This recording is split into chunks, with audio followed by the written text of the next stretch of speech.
하나님 말씀을 보겠습니다. 이사야서 51장입니다.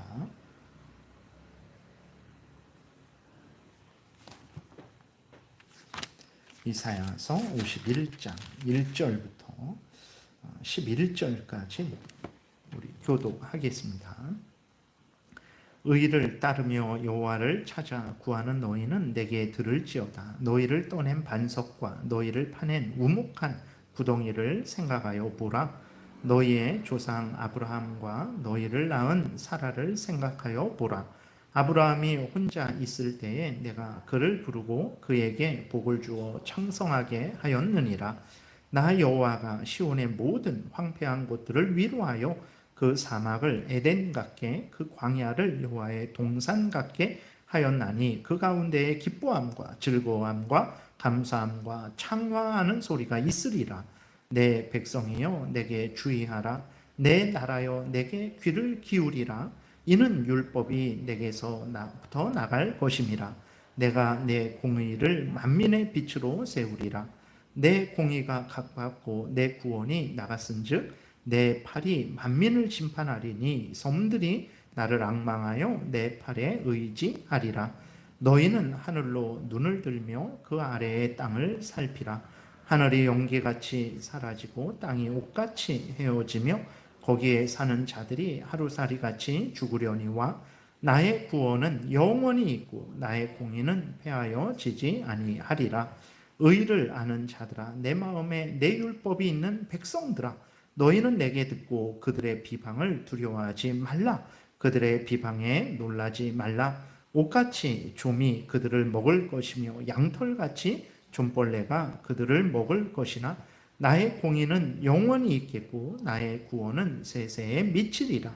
여호와의 팔이여 깨소서 깨소서. 능력을 베푸소서. 옛날 옛 시대에 깨신 것 같이 하소서. 라합을 점이시고 용을 찌르시니가 어찌 주가 아니시며 바다를 넓고 깊은 물을 말리시고 바다 깊은 곳에 길을 내어 구속받은 자들을 건너게 하시니가 어찌 주가 아니시니까. 여호와께서 구속받은 자들이 돌아와 노래하며 시온으로 돌아오니 영원한 기쁨이 그들의 머리 위에 있고 슬픔과 탄식이 달아나리이다. 아멘. 기도드리겠습니다. 살아계신 하나님 아버지 감사합니다. 이 시간 하나님의 말씀을 전하고 듣습니다. 성령께서 역사하셔서 하나님의 뜻을 잘 깨달아 알게 도우소서. 하나님이 알려주시는 대로 또 믿고 따르게 도우소서. 감사드리고 예수 그리스도의 이름으로 기도드렸습니다. 아멘. 오늘은 11절까지는 나가지 못하고 이제 한 5절까지만 이렇게 6절까지만 살펴보는 그러한 시간을 갖겠습니다. 오늘 본문을 통해서 하나님은 이제 이스라엘 백성들이 포로로 한 이사야 이후에 한 100여 년 정도 후에 포로로 끌려가게 되는데 그렇게 포로로 끌려간 상태가 참으로 이제 절망적인 상태죠. 그런데 그러한 절망적인 상태일지라도 이제 절망하지 말고 또 이스라엘 백성들을 붙잡아 둔 그 바벨론의 위협과 그 핍박은 이루 말할 수가 없죠.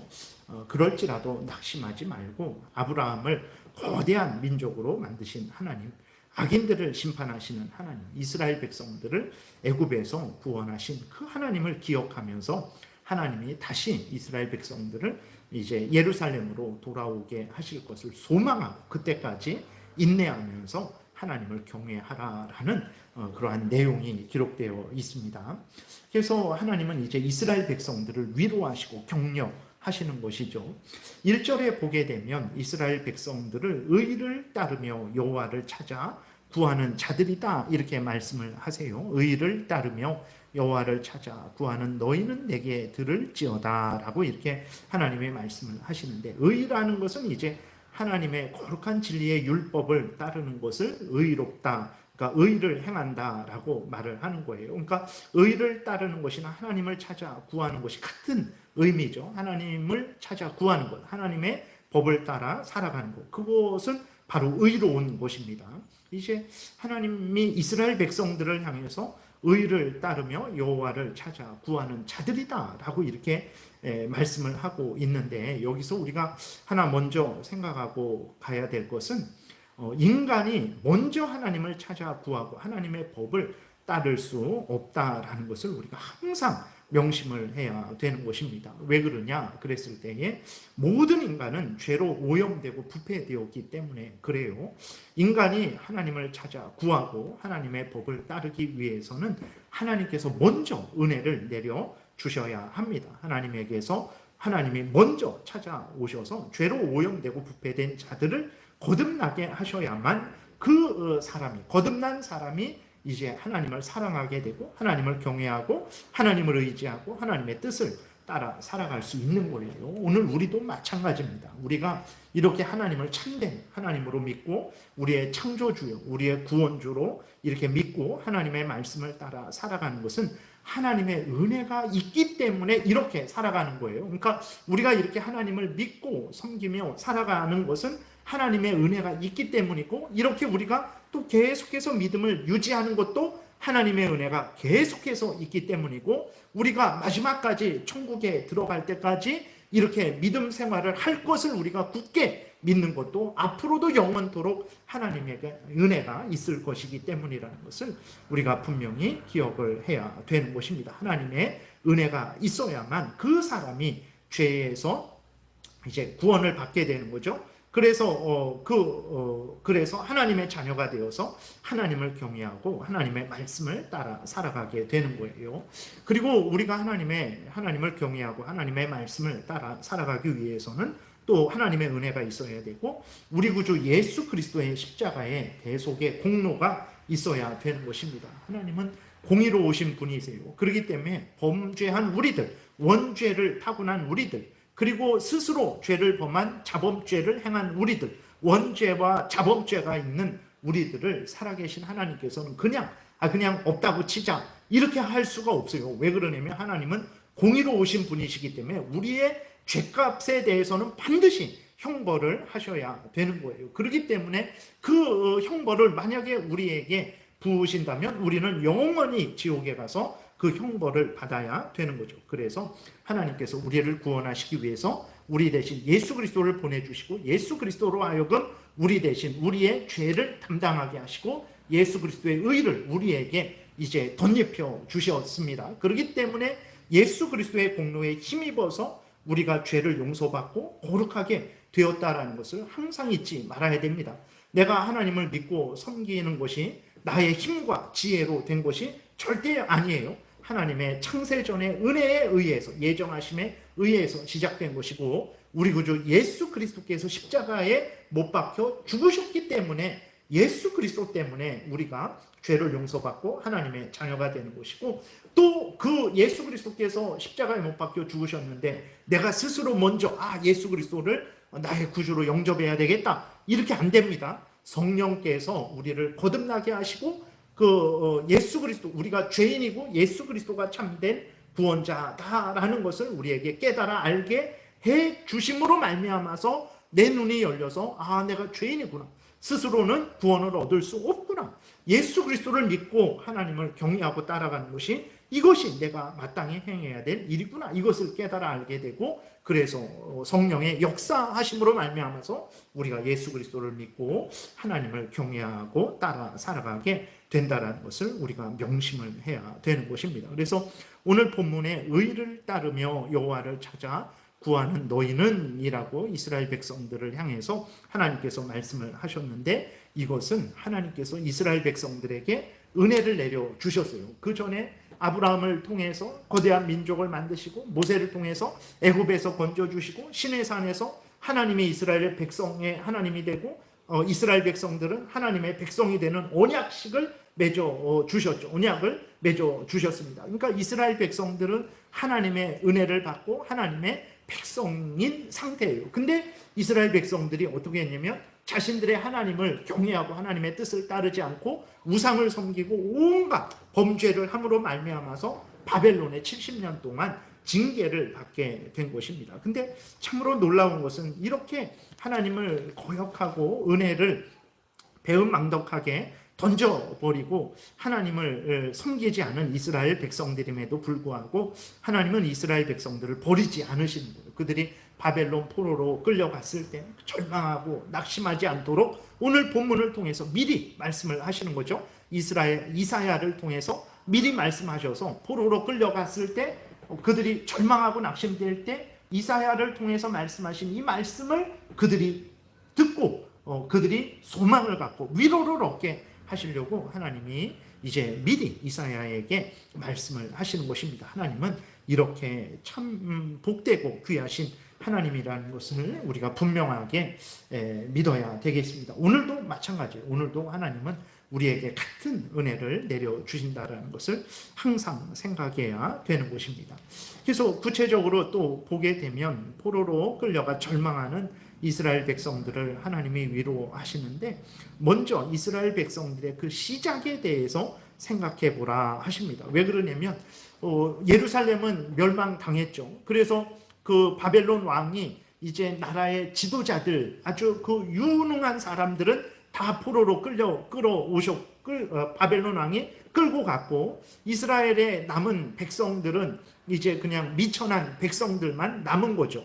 그러니까 그 예루살렘은 이제 완전히 황폐된 거예요. 그리고 포로로 끌려간 사람들이 다시 바벨론을 이기고 바벨론에서 벗어나서 예루살렘으로 돌아간다는 것은 그것은 정말 있을 수 없는 일이죠. 그리고 모든 지도자들, 유능한 지도자들을 빼앗긴 그 예루살렘에 남아있는 백성들이 다시 이스라엘을 회복시킨다라는 것도 정말 있을 수 없는 일이죠. 그러니까 이 모양 저 모양 이스라엘 백성들은 절망하는 거예요. 다시 우리가 나라를 이루고 다윗 때와 같이 솔로몬 때와 같이 우리가 영광스럽게 강하게 정말 나라가 다시 이스라엘 나라가 설 수 있을까? 성전이 완전히 무너졌는데 성전이 다시 건축되고 거기에서 하나님께 예배드리고 하나님께 영광을 돌리는 그러한 제사를 다시 드릴 수 있을까? 이스라엘 백성들은 절망이죠. 도대체가 자신의 힘과 지혜와 능력으로는 그렇게 할 수 없다라는 것을 그들은 깨달았죠. 그래서 절망하는 이스라엘 백성들을 향해서 하나님이 그렇지 않다. 내가 누구냐? 너희들의 시작이 어떤 시작이었느냐? 그 미약한 시작을 내가 창대케 한 하나님이 아니냐. 그러니 지금 너희들이 그 상황을 볼 때에 절망할 것밖에 없지만 하나님을 의지해라. 내가 처음에 너희들을 번성케 했던 것처럼 지금 포로로 끌려와서 절망에 빠진 너희들을 다시 번성케 할 것이니 너희가 시작된 때를 한번 다시 생각해봐라. 그 은혜를 내가 다시 너희들에게 내려주겠다. 새롭게 너희들을 다시 시작하게 하겠다. 하나님이 이렇게 말씀을 하시는 것입니다. 1절에 보게 되니까 의를 따르며 여호와를 찾아 구하는 너희는 내게 들을지어다. 너희를 떠낸 반석과 너희를 파낸 우묵한 구덩이를 생각하여 보라. 너희의 조상 아브라함과 너희를 낳은 사라를 생각하여 보라. 아브라함이 혼자 있을 때에 내가 그를 부르고 그에게 복을 주어 창성하게 하였느니라. 그러니까 이제 그 이스라엘 백성들이 시작할 때에 어떤 정도의 그러한 시작이었냐면 어마어마한 돌에서 그냥 작은 돌조각 하나 떨어져 나간 그러한 아주 미약한 시작이었던 거예요. 드넓은 땅에서 사반삽 이렇게 퍼낸 그 흙과 같은 아무것도 아닌 그러한 시작이었죠. 아브라함도 마찬가지죠. 아브라함이 75세 때에 부름을 받았는데 아무것도 없었습니다. 자식도 없었고 아무것도 없었어요. 아무것도 없는 상태였죠. 그러나 하나님께서 그 아브라함 75세 겨우 아기를 낳았는데 자식을 낳았는데 100세에 자식 한 명을 낳았단 말이에요. 무슨 하늘의 별과 바다의 모래와 같이 될 수 있겠습니까? 그러나 하나님께서 그 미약한 시작이었지만 은혜를 베푸셨어요. 하나님께서 은혜를 베푸시니까 이스라엘 백성들이 애굽에서 400년 있으면서 거대한 민족이 되었습니다. 애굽 왕 바로와 싸워서 이기고 애굽에서 나와서 홍해를 건너고 광야를 지나서 그 가나안 땅에 들어가서 거대한 나라를 민족을 이루면서 그곳에 살 수 있었던 것이죠. 하나님께서 은혜 주시면 능치 못할 일이 없는 거예요. 하나님은 아무것도 없는 곳에서 모든 천지 만물을 만드신 전능하신 창조주 하나님이시죠. 아브라함 한 명에게서 거대한 민족을 만드신 하나님이십니다. 포로로 끌려가서 예루살렘 성이 무너지고 예루살렘 성전이 무너져서 절망하고 이제는 끝났다라고 생각하는 이스라엘 백성들에게 하나님께서 끝이 아니다. 내가 너희들에게 은혜를 내려준다면 너희는 다시 복되게 될 것이고 번성하게 될 것이다. 그러니 낙심하지 말아라. 나를 의지하라. 내가 70년이 지나면 너희들을 반드시 이제 예루살렘으로 돌아오게 할 것이니까 낙심하지 말고 나를 의지하고 나를 경외하고 소망을 갖고 인내해라. 하나님이 말씀을 하시는 거죠.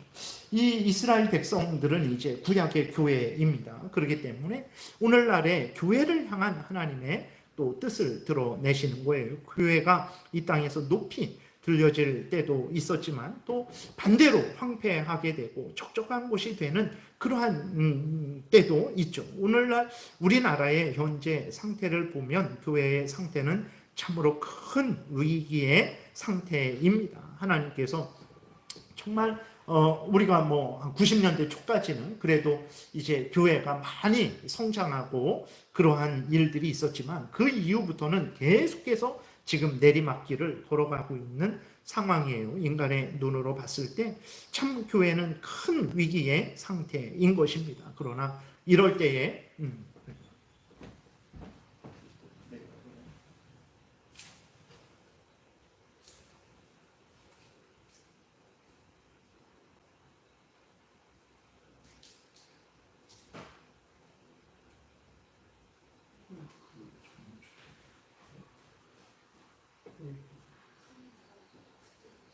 아니야.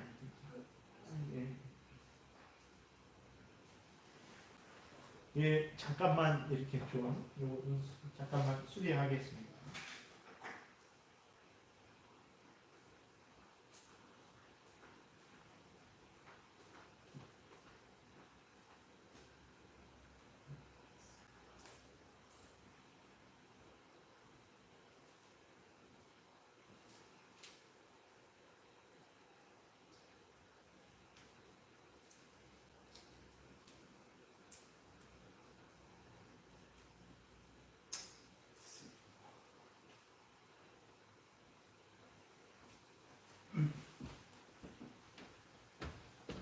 예, 스탠드가 좀 이렇게 고장이 나서 이게 또 그랬어요. 오늘날 교회를 말씀드리다가 이제 좀 그랬던 것 같은데 우리나라의 현재 상태 교회를 보면 참 큰 위기의 상태인데 그러나 이때 우리는 절대로 낙심하고 절망해서는 안 됩니다. 물론 우리의 인간의 힘으로 어떻게 할 수 없어요. 지금 상황에서 교회가 세상에서 많은 조롱과 멸시를 당하고 교회의 이미지는 완전히 정말 이렇게 아주 다시 회복할 수 없을 정도로 그렇게 악화되었어요. 그것을 우리들이 어떻게 세상 사람들에게 불신자들을 향해서 무엇을 한다고 그 불신자들의 마음이 변화되고 바뀌겠습니까? 그러지 않죠. 그러나 하나님이 살아 계십니다. 하나님은 절대로 이스라엘 백성들을 버리시지 않으신 것처럼 구약의 교회를 버리시지 않으신 것처럼 오늘로 신약의 교회를 버리지 않으실 거예요. 하나님의 택한 백성들을 절대로 버리지 않을 것입니다. 그러므로 이렇게 힘들고 어려운 상황에 처한 교회들은 어떻게 해야 됩니까? 교회 우리들을 돌아봐야 됩니다. 정말 우리들이 교회인데 예수 그리스도를 믿는 사람들의 모임인데 정말 우리가 예수 그리스도를 믿는가? 예수 그리스도를 믿는다 그랬을 때 그 의미는 무엇입니까? 그냥 예수님 알아. 예수님이 2000년 전에 이 땅에 오셔서 십자가에 못 박혀 죽으시고 뭐 부활하셨다는 거 알아. 이것이 예수 그리스도를 믿는 게 아닙니다. 예수 그리스도를 믿는다라고 했을 때에는 예수 그리스도가 참으로 하나님으로서 이 땅에 인간이 되셔서 우리를 대신해서 이 땅에 오셔서 우리 대신 뺨 맞고 십자가에 못 박혀 죽으시고 다시 부활하셔서 하늘 보좌 우편에 앉아 계시고 지금 예수 그리스도께서 전능하신 능력으로 하늘과 땅의 모든 권세를 가지시고 교회뿐만 아니라 온 세상을 주관하시고 다스리신다라는 것을 분명히 믿는 거예요. 예수 그리스도를 그런 분으로 우리의 참된 선지자, 참된 제사장, 참된 왕으로 믿는 것이고 그리고 그 예수 그리스도를 항상 의지하는 것입니다. 그러니까 교회가 예수 그리스도를 우리의 참된 구원자로, 참된 선지자요, 참된 제사장이요, 참된 왕으로, 그리스도로 믿고 있는지 살펴봐야 되는 것이고, 그리고 그 예수 그리스도를 전적으로 의지하고 있는지, 아니면 정말 우리 교회임에도 불구하고, 예수 그리스도를 믿는 자들의 그 모임인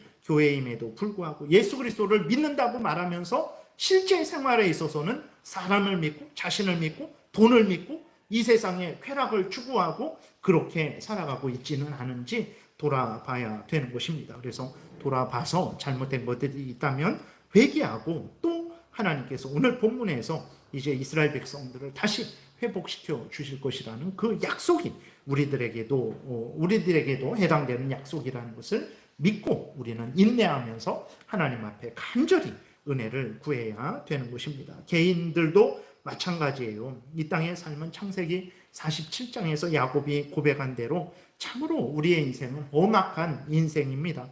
힘들고 어렵고 막막한 인생이죠. 그럴 때마다 우리는 어떻게 해야 됩니까? 우리를 창조하시고 우리를 이 땅에 태어나게 하시고 또 이때까지 인도하신 하나님을 항상 생각을 해야 되는 것입니다. 우리들은 무지하죠. 우리들은 무능합니다. 그래서 우리들은 우리의 인생을 복되게 할 수 없어요. 그러나 하나님은 전지전능하십니다. 하나님은 아무것도 없는 상태에서 우리를 이 땅에 태어나게 하셨죠. 욥의 고백대로 알몸으로 이 땅에 태어나게 하셨지만 우리에게 먹을 것을 주시고 입을 것을 주시고 지식을 주시고 온 일생을 살아가면서 우리가 지금 여기 이 자리에서 가진 모든 것들을 우리에게 허락하신 하나님이십니다. 그리고 무엇보다도 하나님은 악한 사탄의 종로로 타는 데서 지옥 형벌로부터 우리를 구원해 주셔서 하나님의 자녀 삼으시고 우리로 천국길을 가게 하고 계신 하나님이에요. 그렇기 때문에 우리 교회적으로도 그렇고 개인적으로도 그렇고 힘들고 어려울 때 절망하고 낙심하지 마시고 없는 것에서 모든 것을 있게 하신 하나님, 악한 사탄 마귀의 종로로 타는 데서 해방되어 하나님의 자녀 삼아주신 하나님, 지옥에 갈 자들을 천국으로 인도해 주신 하나님, 알몸으로 나왔는데 벌써 우리가 이때까지 살아왔고 우리가 이제 물질적으로도 그렇고 영적으로도 그렇고 정말 하나님의 크신 은혜로 이렇게 복되게 된 것을 우리가 기억을 해야 되는 것입니다. 그래서 하나님은 전지전능하셔서 우리를 기가 막힐 웅덩이와 수렁에서 능히 건져 주실 것이고 더욱더욱 복되게 하실 것이라는 것을 우리가 분명히 믿어야 되는 거예요. 그렇기 때문에 힘들고 어려울수록 정말 하나님 믿을 필요 없다, 그래서는 절대로 안 되고, 하나님께서 이스라엘을 건져 주신 것처럼 하나님이 역사 가운데 교회를 건져 주신 것처럼, 그리고 또 우리의 개인적인 삶 속에서 기가 막힐 웅덩이와 수렁에서 건져 주신 것처럼 지금도 건져 주실 것이다 라는 것을 굳게 믿고 하나님을 경외해야 되는 것입니다. 3절에 이제 하나님께서 복된 약속을 해 주시죠. 나 여호와가 시온의 모든 황폐한 곳들을 위로하여 그 사막을 에덴 같게 그 광야를 여호와의 동산 같게 하였나니 그 가운데 기뻐함과 즐거움과 감사함과 창화하는 소리가 있으리라. 진실로 하나님은 이제 이스라엘 백성들의 포로로 끌려갔지만 70년이 때가 하나님이 정하신 때가 되자 다시 예루살렘으로 돌아오게 하셨어요. 예루살렘 성벽을 다시 건축하게 하셨고 예루살렘 성전을 다시 재건하게 하셔서 그곳에서 다시 하나님을 경외하고 하나님을 찬양하게 했습니다. 이 은혜가 분명히 있었고 또 앞으로도 교회 가운데 또 우리들 개인의 삶 가운데 있을 것이라는 것을 우리가 분명하게 믿어야 되겠습니다. 4절부터 5절에 보게 되면 하나님은 이스라엘 백성들에게 더욱 다시 한번 하나님께 주의하라, 하나님을 보라 라고 그렇게 말씀을 하십니다. 4절 5절 보게 되니까 내 백성이여 내게 주의하라, 내 나라여 내게 귀를 기울이라. 이는 율법이 내게서 나갈 것임이라. 내가 내 공의를 만민의 빛으로 세우리라. 내 공의가 가깝고 내 구원이 나갔은즉 내 팔이 만민을 심판하리니 섬들이 나를 앙망하여 내 팔에 의지하리라. 하나님께서 이스라엘 백성들에게 나를 봐라, 나를 주목해라 라고 말씀을 하십니다. 내 말에 귀를 기울이라 말씀을 하세요. 왜 그러냐? 율법이 하나님에게서 나갈 것이고 하나님의 공의를 하나님이 공의를 만민의 빛으로 세울 것이다. 이렇게 말씀을 하세요. 율법이 하나님에게서 나간다. 하나님의 공의를 만민의 빛으로 세운다라는 것은 하나님께서 온 세상을 통치하신다라는 의미예요. 그러니까 첫 번째로 율법이 하나님에게서 나간다. 공의를 만민의 빛으로 세운다. 하나님께서 온 세상을 통치하실 것이다 라는 그러한 의미로 해석을 하면 되겠습니다. 그래서 하나님께서 통치하실 거예요. 이전에는 물론 하나님이 통치하셨죠. 그런데 하나님이 어떻게 통치하셨습니까? 바벨론을 통해서 이스라엘을 징계하는 통치를 하셨어요. 그래서 바벨론이 이스라엘을 침략하고 멸망시키고 또 포로로 끌려갔죠. 그것도 하나님의 통치입니다. 그러나 여기에서 말하는 하나님의 통치는 하나님의 구원의 통치를 말하는 거예요. 이전에는 바벨론이 이스라엘을 멸망시키고 그렇게 핍박을 했지만 하나님께서 이제는 통치하겠다. 그래서 이스라엘을 괴롭힌 바벨론을 멸망시키고 괴롭힘을 당한 이스라엘 백성들을 건져내시겠다라고 하나님께서 약속을 해주시는 거예요. 그러니 이스라엘 백성들아, 나를 주목해라. 나를 봐라. 나의 말에 귀를 기울이라. 내가 너희들을 구원할 것이다. 너희들을 괴롭힌 대적들을 멸망시킬 것이다. 그러니 낙심하지 말고 절망하지 말고 나를 경외하고 인내해라 라고 하나님의 말씀을 하시는 것입니다. 앞에서도 말씀드렸지만 오늘 우리도 마찬가지입니다. 살아가다 보면 심히 어렵고 힘든 상황들을 맞이하게 돼요. 고린도 후서 1장에서 바울이 고백한 대로 이제는 사형 선고를 받았구나. 그러니까 바울이 이제는 죽었구나 라고 그렇게 생각을 했던 거예요. 그러니까 도대체가 이렇게 구원받을 길이 없고 이제는 정말 죽는구나 바울이 그렇게 생각을 했었죠. 그러니까 우리의 인생도 참 별반 다를 바 없어요. 그러나 살아계신 하나님은 앞에서 말씀드린 대로 하나님께서 전지전능하시기 때문에 우리를 반드시 그 사망의 음침한 골짜기에서 건져내실 것입니다. 해를 당하지 않게 하실 거예요. 그렇기 때문에 우리는 하나님이 통치하신다라는 것을 분명히 믿어야 돼요. 그러니까 지금 바벨론의 포로로 끌려간 상태에서도 하나님이 통치하시는 거예요. 그러나 이후에도 하나님이 통치하시겠죠. 그 통치는 이스라엘 백성들을 구원하는 통치가 될 거예요. 우리가 힘들고 어려운 상황일 수 있어요. 지금도 하나님의 통치를 받고 있는 것입니다. 그러나 우리의 미래는 하나님께서 구원의 통치를 우리에게 부어주실 미래라는 것을 우리가 늘 생각을 해야 되는 것입니다. 물론 하나님의 그 구원의 통치가 우리가 원하는 때에 하나님 지금입니다. 지금 하나님께서 치료해 주셔야 되고 지금 채워주셔야 되고 지금 길을 열어주셔야 됩니다 라고 우리는 우리의 때가 있잖아요. 근데 그 하나님의 구원의 통치가 우리가 원하는 때에 이루어지지 않을 수 있어요. 우리가 죽은 후에 하나님께서 그 구원의 손길을 우리에게 내밀어 주실 수 있습니다. 그러면 그것은 헛된 것인가? 절대 그러지 않습니다. 그러니까 중요한 것은 하나님이 우리를 반드시 구원해 주신다는 것. 아니 내가 죽으면 무슨 의미입니까? 죽으면 더 복된 것이죠. 죽으면 우리는 천국에 가게 되는 거예요. 그렇기 때문에 그 구원이 천국의 구원으로 우리에게 허락이 되는 것입니다. 절대로 헛된 게 아니에요. 그러니까 예를 들어서 이제 북한에서 고통받는 그리스도인들이 지금 있죠. 그들은 지금 중심으로 무엇을 기도하고 있습니까? 하나님께서 자신들을 구원해 줄 것을 정말 소망하고 있는 거예요. 그들은 하나님께서 지금도 도와주시고 하나님 속히 이 북한이 무너지고 정말 마음껏 하나님을 믿고 섬기고 복음을 증거할 수 있는 그러한 은혜를 내려달라고 기도하고 있으면서 하나님이 반드시 그러한 은혜를 내려주실 것을 믿고 소망하고 인내하고 있는 거죠. 그런데 그때가 이제 내일 그럴 수도 있는 것이고 아니면 10년 후에 그럴 수도 있는 것이고 아니면 100년 후에 그럴 수도 있는 거죠. 근데 중요한 것은 무엇입니까? 내일 그런 일이 일어나든 10년 후에 그런 일이 일어나든 100년 후에 그러한 일이 일어나든 중요한 것은 무엇입니까? 하나님께서 통치하신다라는 것. 하나님께서 북한에 있는 그러한 하나님의 백성들을 지키시고 보호하시고 회복시키신다라는 것입니다. 그 때가 우리가 원하는 때는 아니지만 하나님이 정하신 때가 되면 반드시 그렇게 하신다라는 거예요. 그러므로 우리는 어떤 상황이든 절망하지 말고 하나님을 경외하고 하나님께서 은혜 주실 것을 소망하며 인내하는 그러한 신앙생활을 해야 되는 거예요. 끝까지, 언제까지 참습니까? 끝까지 참아야 됩니다. 그리고 이제 율법이 하나님에게서 나간다라는 것의 또 다른 의미는 하나님께서 율법으로 말 그대로 온 세상을 통치하신다라는 의미로 볼 수도 있습니다. 율법은 무엇입니까? 하나님의 십계명이죠. 하나님의 법을 율법이라 그래요.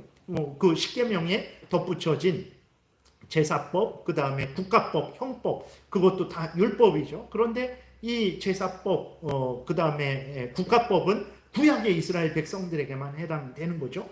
하나님의 도덕법인 십계명은 창조 때에도, 구약 때에도, 신약 때에도, 앞으로도 영원토록 인간을 향한 하나님의 법으로 남아 있는 거예요. 그러니까 하나님께서 율법을 통해서 온 세상을 통치하신다 그랬을 때에는 하나님의 십계명으로 온 세상을 통치하신다라는 그러한 의미가 되는 것입니다. 그러면 하나님의 율법으로 세상을 통치하는 게 왜 그것이 우리에게 소망이 되고 기쁨이 될까?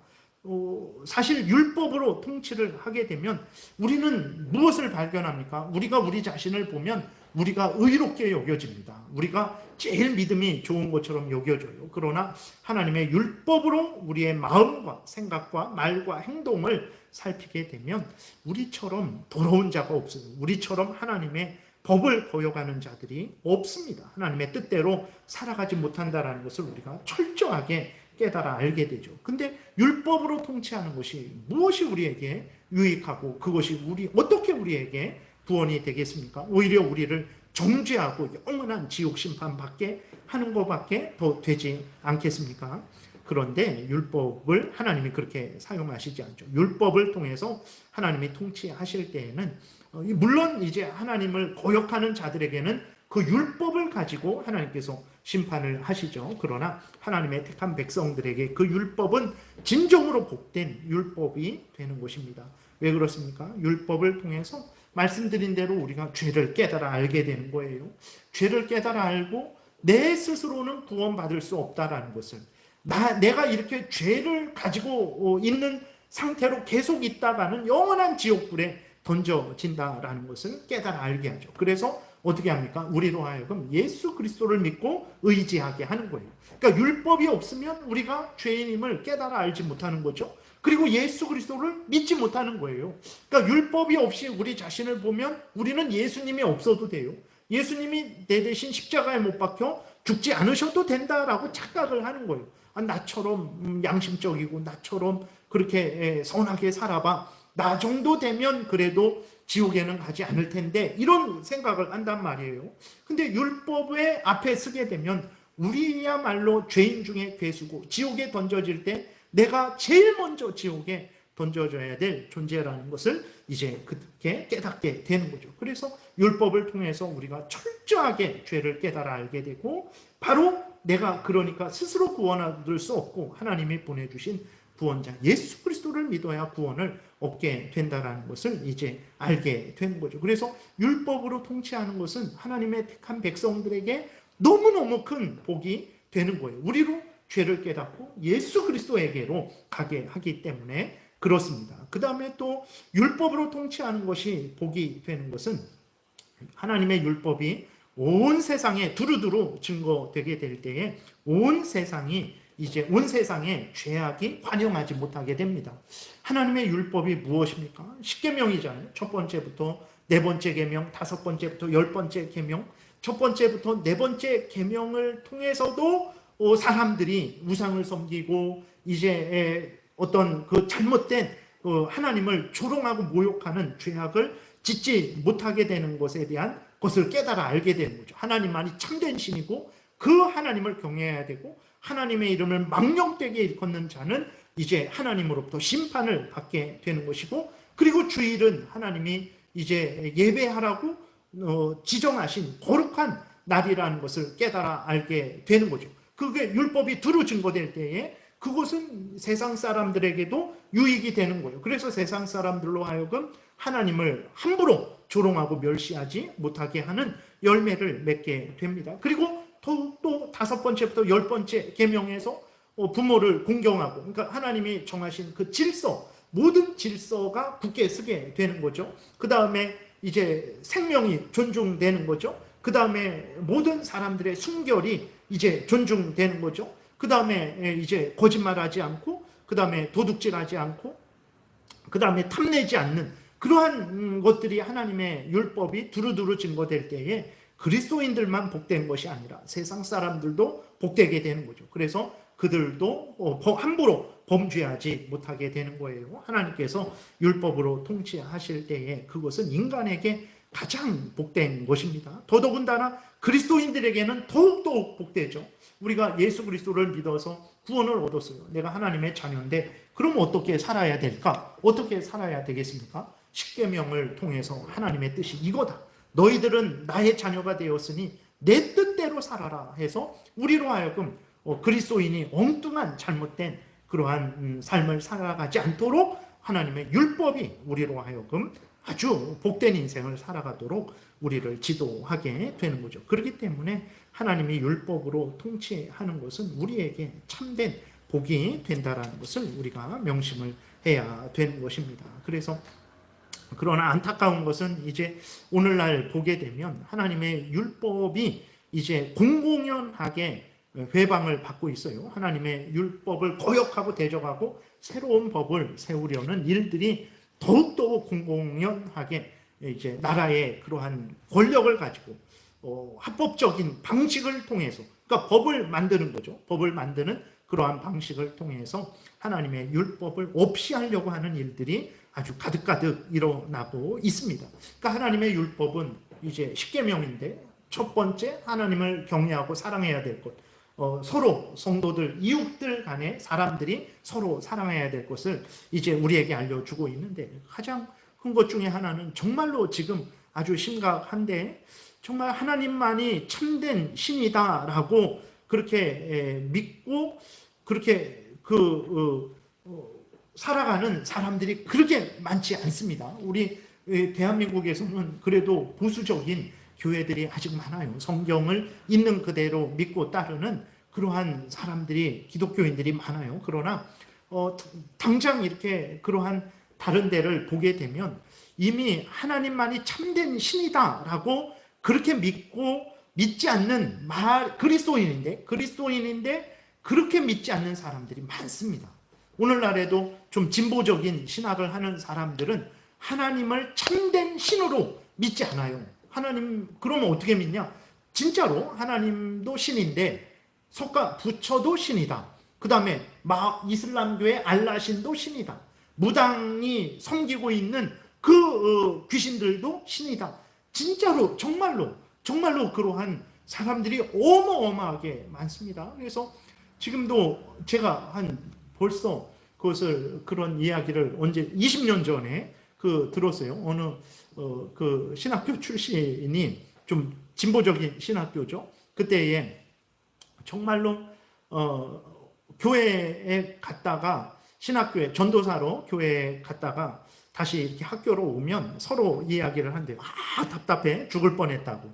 이걸 하나님의 말씀이라고 이렇게 전해야 되는데 혼났다고. 정말 그러니까 하나님의 말씀으로 믿지 않는 거예요. 하나님을 참된 신으로 믿지 않는 그러한 사람들이 많습니다. 그래서 당장 벌써 2013년도에 10년 전이잖아요. 10년 전에 부산에서 그렇게 거대하게 WCC라는 그 종교통합 운동이 그 대회가 열렸는데 그 사람들이 정말로 그런 거예요. 기독교는 예수 그리스도를 통해서 구원 얻고 불교는 석가모니를 통해서 구원 얻고 토속 종교를 믿는 사람들은 자기들이 믿는 그 귀신들을 통해서 구원 얻고 우리 모두 다 하나다. 정말로 그러한 일이 부산에서 일어났던 거예요. 그러니까 근데 그 사람 그때 그 이후에 우리나라는 이제 10년 내로 한 15년 내로 심각하게 타락할 것이다 그랬는데 지금 어마어마하게 타락하고 있습니다. 정말 심각하게 타락하고 있어요. 그래서 정말 하나님이 참된 신이다. 그리고 이 성경은 하나님의 진리의 말씀이다. 우리는 성경이 알려주는 대로 믿고 따라야 된다. 이것은 아주 고리타분한 이야기가 됐습니다. 그래서 예배 시간에도 성경 이야기하는 데가 별로 없어요. 성경을 읽죠. 그래놓고 대강 어떤 얘기냐면 이제 착하게 살아야 되고 사랑하며 살아야 되고 베풀며 살아야 되고, 그러니까 마치 불교에 가도 들을 수 있는 그러한 말만 하는 거예요. 그래서 벌써 정말 그래요. 20년 전쯤에도, 그때 15년 전쯤 해도 제가 들은 말씀은 강남에서 그렇게 설교하는 목사님이 직접 말을 해요. 그래서 거기에서 낮에, 오전에는 교회에서 예배드리고 그 예배드린 사람들 중에 일부는 또 그쪽에 봉은사라고 있는데 그쪽에 가서 또 그 절 집회에 참여한다라는 거예요.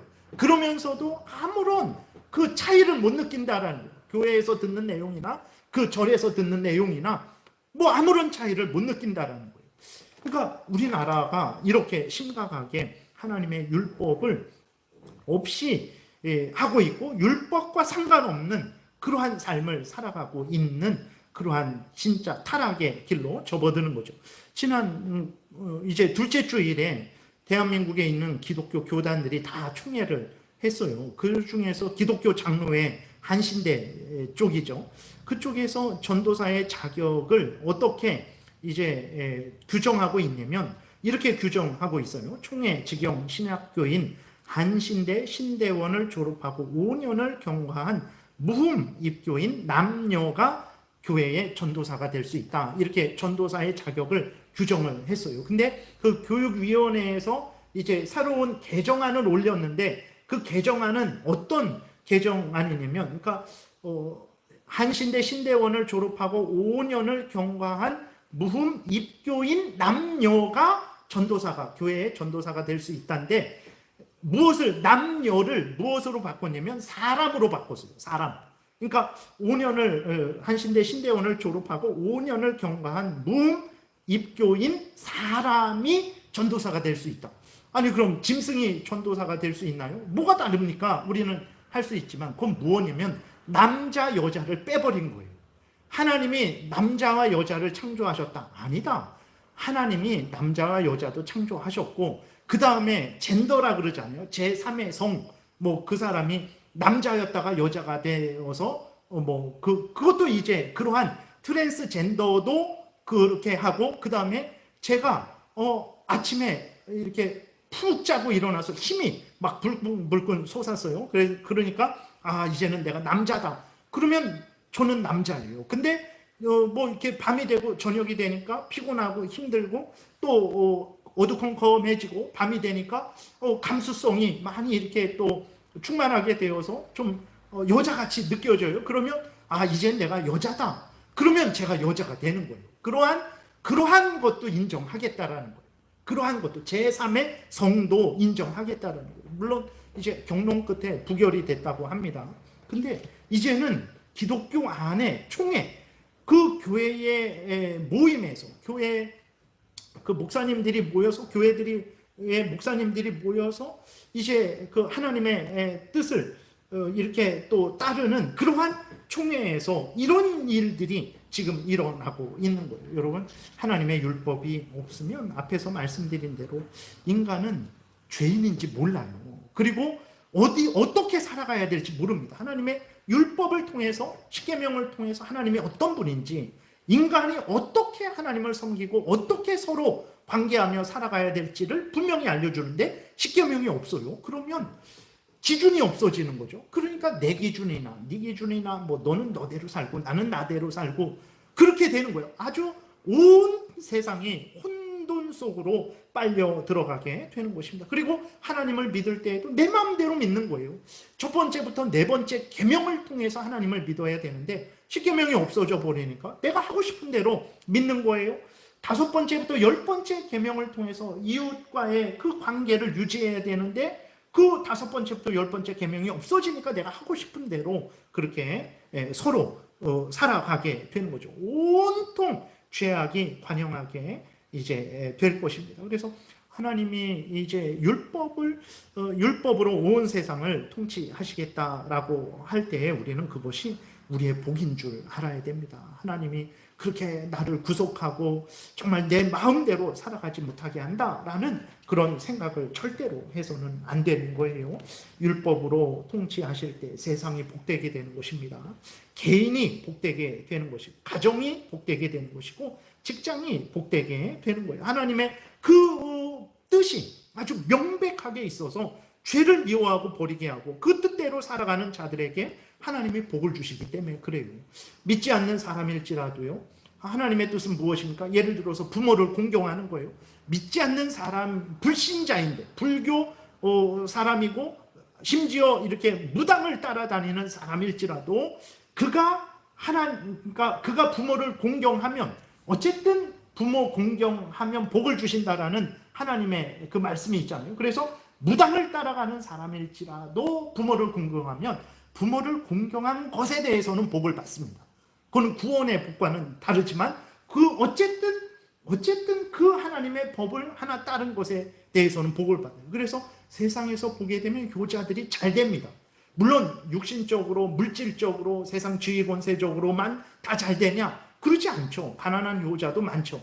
그러나 부모를 공경하는 그 효자는 어쨌든 물질적으로 복을 받던 아니면 그 가정이 평안하던 간에 아주 복되게 되는 것을 보게 되는 거예요. 그러니까 율법을 따라 살아가는 것이 이렇게 우리에게 중요하다라는 것을 우리가 잊어서는 안 됩니다. 하나님께서 율법으로 통치하신다. 이것은 진정으로 모든 인간들에게, 더욱더 그리스도인들에게는 복된 것이죠. 그래서 하나님이 율법으로 통치하신다고 하실 때에 우리는 기꺼이 즐거이 아멘하고 하나님의 율법에 순종하는 신앙생활을 해야 되는 것입니다. 그래서 우리의 모든 신앙생활은 내 마음대로 내 뜻대로 하는 신앙생활이 아니고 하나님의 법, 율법, 크게는 이 성경, 이제 더 요약하고 핵심적으로 말하면 이제 십계명을 따라서 신앙생활 열심히 해야 되는 거예요. 그것이 이제 우리가 사는 길입니다. 그것이 우리가 살고 가정이 살고 교회가 살고 이 나라가 온 세상이 사는 것이라는 것을 우리가 분명하게 기억해야 되겠습니다. 그래서 하나님의 율법의 통치에 기꺼이 즐거이 순종해야 되겠습니다. 오늘은 여기까지 또 살펴보겠습니다. 기도드리겠습니다. 살아계신 하나님 아버지 감사합니다. 오늘도 은혜를 내려주셔서 감사합니다. 배은망덕한 이스라엘 백성들을 찾아가셔서 지키시고 보호하시고 또 위로하시고 격려해 주시니 감사를 드립니다. 이렇게 좋으신 하나님이 우리 하나님이라는 것을 항상 잊지 말게 도우소서. 아프고 힘들고 어렵고 괴롭고 고통스러울 때 더욱 하나님을 가까이 하게 하시고 더욱 하나님의 말씀 따라 살아가게 도우소서. 반드시 하나님의 구원의 은혜를 누리게 될 줄을 믿습니다. 감사드리고 예수 그리스도의 이름으로 기도드렸습니다. 아멘.